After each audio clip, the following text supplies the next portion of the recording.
আসসালামু আলাইকুম। ফাজিল আমলের অনলাইন তালিম থেকে বলা হচ্ছে, তালিম শুরু করা হচ্ছে। ফাজিলে জিকির থেকে বলা হচ্ছে, ১. সমস্ত প্রশংসা আল্লাহর জন্য, যিনি তামাম জাহানের পরওয়ারদিগার। ২. সমস্ত প্রশংসা একমাত্র আল্লাহরই জন্য, যিনি আসমান ও জমিন পয়দা করিয়াছেন এবং অন্ধকার ও নূর পয়দা করিয়াছেন। তবুও কাফেররা অন্যকে আপন রবের সমকক্ষ সাব্যস্ত করে। ৩. অতঃপর আমার পাকড়াওর কারণে জালেমদের মূল কাটিয়া গেল। সমস্ত প্রশংসা আল্লাহরই জন্য, তাহার শকর, তিনি তামাম জাহানের পরওয়ারদিগার। ৪. এবং জান্নাতে পৌঁছিবার পর ওই সমস্ত লোক বলিতে লাগিল, সমস্ত প্রশংসা আল্লাহরই জন্য, যিনি আমাদেরকে এই স্থান পর্যন্ত পৌঁছাইয়া দিয়াছেন। আমরা এখানে কখনো পৌঁছিতে পারিতাম না, যদি আল্লাহু জাল্লা শানুহু আমাদেরকে না পৌঁছাইতেন। ৫.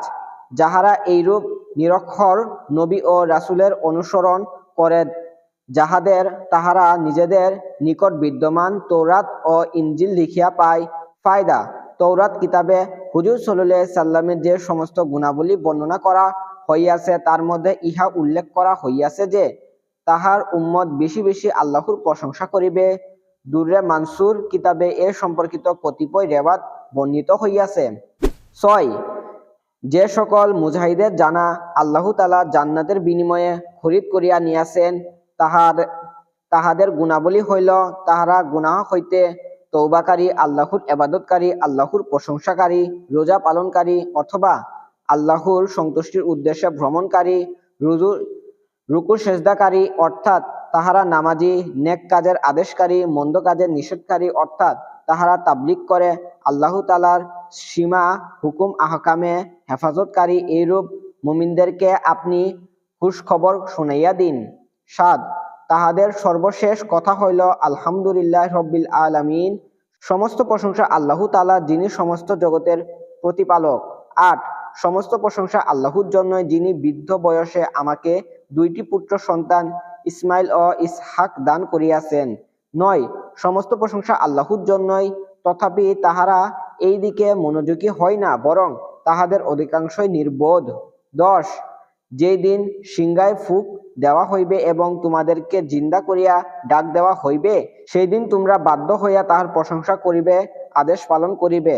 আর এইসব অবস্থা দেখিয়া তোমরা ধারণা করিবে যে, খুব কম সময়ই তোমরা দুনিয়াতে এবং কবরে অবস্থান করিয়াছিলে।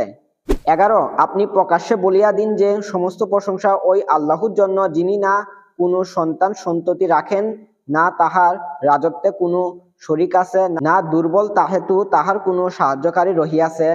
আর আপনি তাহার খুব বড় বর্ণনা করিতে থাকুন। ১২. সমস্ত প্রশংসা ওই আল্লাহ তাআলার জন্য, যিনি আপন বান্দা মুহাম্মদ সাল্লাল্লাহু আলাইহি সাল্লামের উপর কিতাব নাজিল করিয়াছেন এবং ইহাতে কোনো প্রকার সামান্যতম বক্ততাও রাখেন নাই। ১৩. হযরত নূহ আলাইহিস সালামকে সমবদ্ধ করিয়া বলা হইয়াছে, যখন তুমি নৌকাতে বসিয়া যাও, তখন বলো, সমস্ত প্রশংসা ওই আল্লাহর জন্য, যিনি আমাদেরকে জালেমদের কবল হইতে নাজাত দিয়াছেন। ১৪. আর হযরত সুলাইমান ও হযরত দাউদ আলাইহিস সালাম বলিলেন, সমস্ত প্রশংসা ওই আল্লাহর জন্য, যিনি অনেক মুমিন বান্দার উপর আমাদেরকে মর্যাদা দান করিয়াছেন। ১৫. আপনি খুতবা হিসাবে বলুন, সমস্ত প্রশংসা আল্লাহরই জন্য, আর তাহার ওই সমস্ত বান্দার উপর শান্তি বর্ষিত হোক, যাহাদিকে তিনি মনোনীত করিয়াছেন। ১৬. এবং আপনি বলিয়া দিন, সমস্ত প্রশংসা আল্লাহরই জন্য, তিনি অতি সত্বর তাহার নিদর্শনাবলী দেখাইবেন, তখন তোমরা এইগুলি চিনিয়া লইবে। ১৭. দুনিয়া ও আখিরাতে হামদ ও সানার উপযুক্ত একমাত্র তিনিই, রাজত্বও একমাত্র তাহারই এবং তাহারই দিকে তোমাদেরকে ফিরিয়া নেওয়া হইবে। ১৮. আপনি বলুন, সমস্ত প্রশংসা একমাত্র আল্লাহরই জন্য, ইহারা মানে না, বরং ইহাদের অধিকাংশ বুঝেই না। ১৯. আর যে ব্যক্তি কুফরি অর্থাৎ নাশকরি করে, তবে আল্লাহ তাআলা বেনিয়াজ এবং প্রশংসনীয়। ২০. আপনি বলিয়া দিন, সমস্ত প্রশংসা আল্লাহর জন্য, ইহারা মানে না, বরং ইহাদের অধিকাংশ মূর্খ। ২১. নিশ্চয় আল্লাহ তাআলা বেনিয়াজ, সমস্ত প্রশংসার অধিকারী। ২২. সমস্ত প্রশংসা ওই আল্লাহর জন্য, যিনি আসমান জমিনে যাহা কিছু আছে সবকিছুর মালিক। আখিরাতের প্রশংসা একমাত্র তাহারই জন্য হইবে, অন্য কাহারও জন্য নয়। ২৩. সমস্ত প্রশংসা আল্লাহর জন্য, যিনি আসমান সমূহ পয়দা করিয়াছেন এবং জমিন পয়দা করিয়াছেন। 24 হে মানুষ, তোমরা আল্লাহ তাআলার প্রতি মুখাপেক্ষী আর আল্লাহ বেনিয়াজ, তিনি সমস্ত গুণের অধিকারী। 25 মুসলমানগণ জান্নাতে প্রবেশ করার পর তাহাদিকে রেশমের পোশাক পরানো হইবে, আর তাহারা বলিবে, সমস্ত প্রশংসা ওই আল্লাহর জন্য, যিনি চিরদিনের জন্য আমাদের চিন্তা দূর করিয়া দিয়াছেন। নিঃসন্দেহে আমাদের রব বড় দয়াশীল এবং বড় গুণগ্রাহী, যিনি মেহেরবানি করিয়া আমাদেরকে চিরস্থায়ী বাসস্থানে পৌঁছাইয়া দিয়াছেন, যেখানে আমাদের না কোনো কষ্ট হইবে আর না আমাদের কোনো ক্লান্তি আসিবে। 26 শান্তি বর্ষিত হোক রাসূলগণের উপর এবং সমস্ত প্রশংসা আল্লাহরই জন্য, যিনি সমগ্র জাহানের পরওয়ারদিগার।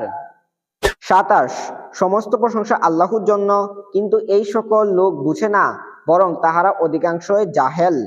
28 আর মুসলমানগণ জান্নাতে দাখিল হইয়া বলিবে, সমস্ত প্রশংসা ওই আল্লাহর জন্য, যিনি আমাদের সহিত তাহার কৃত ওয়াদার সত্যে পরিণত করিয়াছেন এবং আমাদেরকে এই জমিনের মালিক বানাইয়া দিয়াছেন। আমরা জান্নাতে যেখানে ইচ্ছা অবস্থান করিব, নেক আমলকারীদের কতই না উত্তম প্রতিদান। 29 অতএব সমস্ত প্রশংসা আল্লাহরই জন্য, যিনি আসমান ও জমিনের পরওয়ারদিগার এবং সমস্ত জাহানের পরওয়ারদিগার। 30 পূর্ব হইতে মুসলমানদের উপর এক কাফের বাদশার জুলুম অত্যাচারের আলোচনা চলিয়া আসিতেছে, আর ওই কাফেররা মুসলমানদের মধ্যে ইহা ছাড়া আর কোনো দোষ পায় নাই যে তাহারা আল্লাহর উপর ঈমান আনিয়াছিল, যিনি মহাপরান্ত, সমস্ত প্রশংসার যোগ্য এবং তাহারই জন্য আসমান ও জমিনের রাজত্ব। ফায়দা এই সমস্ত আয়াতে আল্লাহ তাআলার প্রশংসা করার প্রতি উৎসাহ দান, ইহার হুকুম ও ইহার খবর বর্ণিত হইয়াছে। বহু হাদিসে অধিক পরিমাণ আল্লাহর প্রশংসাকারীদের ফজিলত বিশেষভাবে উল্লেখ করা হইয়াছে। এক হাদিসে আছে, জান্নাতে প্রবেশ করার জন্য সর্বপ্রথম ওই সমস্ত লোককে ডাকা হইবে যাহারা সুখে দুঃখে সর্ব অবস্থায় আল্লাহ তাআলার প্রশংসা করে। এক হাদিসে ইরশাদ হইয়াছে, আল্লাহ তাআলার নিকট নিজের প্রশংসা খুবই পছন্দনীয় আর হওয়াই চাই, কেননা প্রকৃতপক্ষে প্রশংসার যোগ্য একমাত্র তিনি। আল্লাহ ছাড়া অন্যের কি প্রশংসা হইতে পারে, যাহা এখতিয়ান কিছুই নাই, বরং সে নিজেই নিজের এখতিয়ানভুক্ত নহে। কাজেই প্রশংসার যোগ্য একমাত্র আল্লাহ পাক। এক হাদিসে আসিয়াছে, কিয়ামতের দিন তাহারই শ্রেষ্ঠ বান্দা হইবে যাহারা অধিক পরিমাণে আল্লাহ তাআলার প্রশংসা ও হামদ ও সানা করে। এক হাদিসে বর্ণিত হইয়াছে, প্রশংসা হইল শুকর গুজারির আসল ও মূল। কাজেই যে ব্যক্তি আল্লাহর প্রশংসা করিল না, সে আল্লাহর শুকর আদায় করিল না। এক হাদিসে আছে, কোন নিয়ামতের উপর আল্লাহর প্রশংসা করা দ্বারা উক্ত নিয়ামতের হেফাজত হয়। এক হাদিসে আছে, সমগ্র দুনিয়া যদি আমার উম্মতের কাহারো হাতে থাকে আর সে আলহামদুলিল্লাহ বলে, তবে এই আলহামদুলিল্লাহ বলা সমগ্র দুনিয়া হইতে উত্তম। এক হাদিসে আসিয়াছে, আল্লাহ তাআলা কোনো বান্দাকে নিয়ামত দেন আর সে ওই নিয়ামতের উপর আল্লাহর প্রশংসা করে, তখন নিয়ামত যত বড়ই হোক প্রশংসার উহা হইতে বেশি হইয়া যায়। এক সাহাবী হুজুর সাল্লাল্লাহু আলাইহি সাল্লামের খেদমতে বলিয়াছিলেন, তিনি মুর্দুষ্ট পড়িয়াছেন, আলহামদুলিল্লাহি কাসীরান তাইয়িবান মুবারাকান ফীহি। হুজুর সাল্লাল্লাহু আলাইহি সাল্লাম জিজ্ঞাসা করিলেন, এই দোয়া কেন পড়িলে? সাহাবী ভয় পাইলেন, হয়তোবা কোনো অনুচিত কথা হইয়া গিয়াছে। হুজুর সাল্লাল্লাহু আলাইহি সাল্লাম বলিলেন, দোষের কিছু নাই, সে কোনো খারাপ কথা বলে নাই। তখন সাহাবী আরজ করিলেন, ইয়া রাসূলুল্লাহ, এই দোয়া আমি পড়িয়াছিলাম। হুজুর সাল্লাল্লাহু আলাইহি সাল্লাম ইরশাদ ফরমাইলেন, আমি 13 জন ফেরেশতাকে দেখিয়া তাহাদের মধ্যে প্রত্যেকেই এই চেষ্টা করিতেছিল যে কে এই কালেমাকে সবার আগে লইয়া যাইবে। আর এই হাদিস তো প্রসিদ্ধ আছে যে গুরুত্বপূর্ণ যে কোনো কাজ আল্লাহর প্রশংসা ব্যতীত শুরু করা হইবে, ইহা বরকতহীন হইবে। এই জন্য সাধারণত সমস্ত কিতাব আল্লাহর প্রশংসা দিয়া শুরু করা হয়। এক হাদিসে আসিয়াছে, কাহারো সন্তান মারা গেলে আল্লাহ তাআলা ফেরেশতাদেরকে বলেন, আমার বান্দার সন্তানের রূহ কবজ করিয়াছ? তাহারা আরজ করে, কবজ করিয়াছি। আল্লাহ তাআলা পুনরায় জিজ্ঞাসা করেন, তুমি কি তাহার কলিজার টুকরাকে লইয়া ফেলিয়াছ? তাহারা আরজ করে, নিঃসন্দেহে লইয়া ফেলিয়াছি। আল্লাহ তাআলা জিজ্ঞাসা করেন, ইহার উপর আমার বান্দা কি বলিয়াছে?